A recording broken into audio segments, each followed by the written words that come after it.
የአየር ንብረት ተጽዕኖን ለመከላከል ከሚካሄዱ ዓለም አቀፍ መርሃ ግብሮች ትልቁ የሆነውን 32ኛው የተባበሩት መንግስታት ድርጅት የአየር ንብረት ጉባኤ ኮፕ 32ን ኢትዮጵያ እንድታስተናግድ መመረጧ ይታወሳል። ታዲያ ይህ ታላቅ ጉባኤ ዓለም አቀፍ ደረጃውን ጠብቆ የኢትዮጵያን ደረጃና ክብር በሚመጥን ልክ መዘጋጀት ይገባዋልና ከወዲሁ በአዲስ አበባ ከተማና በሀገር አቀፍ ደረጃ ዝግጅቶች እየተደረጉ ሲሆን የግሉ ዘርፍም ሚናውን በተገቢው ሊወጣ እንዲችል ከባለ ሀብቶችና በሆቴልና መስተንግዶ ኢንዱስትሪው ዘርፍ ከተሰማሩ አካላት ጋር ውይይት ተካሂዷል።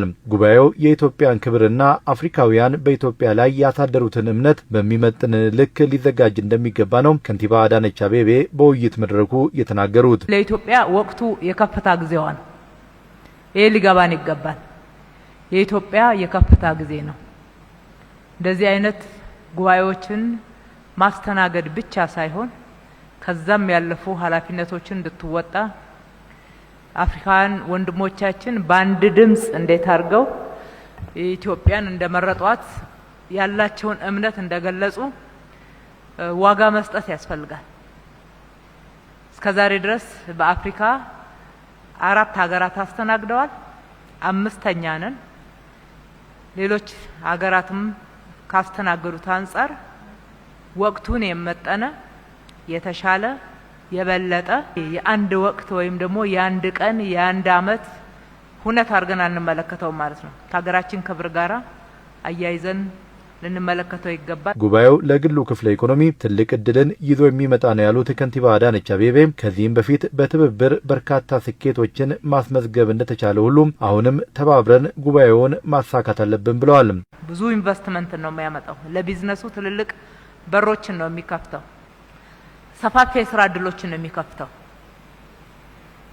ትልልቅ የቱሪዝም የዘርፉን መነቃቃት ከፍ ሊያደርግ የሚችል እድሎችን ይዞ እየመጣ ነው። እስካሁንም በሆነው ይሄንን ያረጋገጣችሁ ይመስለናል። ከአንችልም መንፈስ መጀመሪያ መውጣት ነው። ሁላችሁም በእርግጥ እንችላለን ነው ያላችሁት። አልጋ ባልጋ በሆነ መንገድ አይደለም ግን ይሄ የሚሰራው። ቻሌንጅ ያድርገን ነው።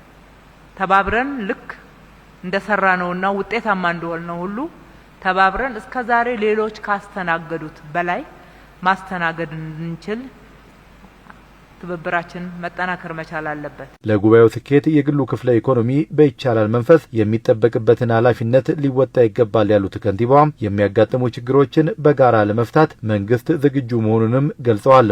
ያለንን እናስተካከል፣ እናድስ፣ እናሳምር፣ ቫሉ አድ እናርግ፣ ስታንዳርድ እናስጠብቅ፣ የጀመርነውን እንጨርስ። ያሉትን ማነቆች ለመፍታት ለማገዝ መንግስት ዝግጁ ነው። እዚህም ያሉ ማነቆች ይኖራሉ፣ ምንም ጥያቄ የለው ስላልተናገራችሁ እንጂ ተነጋግረን ያሉትን ማነቆች በመፍታት በኩል በጋራ ለይተናቸው ቅድሚያ ለሚሰጣቸው ስራዎች ቅድሚያ እየሰጠን በፍጥነት መስራት፣ በፍጥነት መፍታት፣ ውጤታማ ማድረግ፣ የጀመርናቸውን ስራዎች መጨረስ። አዳዲስ መጀመር እንችላለን። ከልብ ያሉንን ልምዶች የፕሮጀክት ማኔጅመንት ስርዓቶቻችንን ፈትሸን ስርዓት ካስያዝንና ቆርጠን ከሰራን አዳዲስ በዚህ 1 አመት ተኩል ጊዜ ውስጥ ሆቴል ማድረስ ይቻላል። ትልልቅ የጌስት ሃውስ የሪል ስቴት ስራዎችን ውጤታማ ማድረግ ይቻላል። በየጊዜው እየተገናኘን ችግሮች ባሉበት ቦታ ሄደን እየፈታችሁ ከሰራን እናሳካዋለን። ለጉባኤው ስኬት የግሉ ዘርፍ የጀመራቸውን ፕሮጀክቶች ሁሉ ማጠናቀቅ አዳዲሶችንም ጀምሮ መጨረስ ይጠበቅበታል ያሉት የጠቅላይ ሚኒስትር ጽህፈት ቤትና የካቢኔ ጉዳዮች ኃላፊ ሚኒስትር ወይዘሮ ዓለም ፀሐይ ጳውሎስ እስካሁን ዓለም ካስተናገደው የላቀ ተሳታፊን ለማስተናገድ ግብ መቀመጡንም ተናግረዋል። ከኮፕ አኳያ የሚያስፈልጉን ዝግጅቶች የመጀመሪያው ጉዳይ የጀመርናቸው ሁሉም ስራዎች ለማጠናቀቅ መሮጥ ይፈልጋል። ሁሉም እያንዳንዱ ሮጦ ካልጨረሳቸው በ1 አመት ተኩል ጀምረን መጨረስ ያለብን ኢንቨስትመንቶች ይኖራሉ ያስፈልጋሉ። በተለይ ደግሞ የአኮሞዴሽን ፋሲሊቲው በቂ አይደለም። አሁን ኤግዚስት የሚያደርገው 25000 ነው። እኛ የምንጠብቀው ሚኒማሙ ነው 80000 ሰው። 2 ታርጌቶች አስቀምጠናል። እስካሁን ዓለም ካስተናገደው የበለጠ ተሳታፊ ማስተናገድ አለብን። ብዙ የዓለም ሀገራት ወደ ኢትዮጵያ መምጣት አለባቸው። በዚሁ ሂደት ውስጥ ደግሞ የዓለም አቀፍ ላይሰንስ ማድረግ አለብን ወይም ደግሞ ISO ላይሰንስድ መሆን አለብን በዝግጅታችን ጥራትና ኳሊቲ። እነዚህን ታርጌቶች ሚት ለማድረግ በጣም የሁላችንም ሩጫ ይፈልጋል። ለጉባኤው የ1 ዓመት ተኩል የዝግጅት ጊዜ መኖሩን የተናገሩት ሚኒስትሯ ሁሉም አካላት በጊዜ የለኝም መንፈስ ዝግጅቱን ማፋጠን ይገባቸዋልም ብለዋል። 1 ዓመት ተኩል ነው ያለን። ኢቨንቱ ነው እንጂ ከ10ኛ ወር ያለን።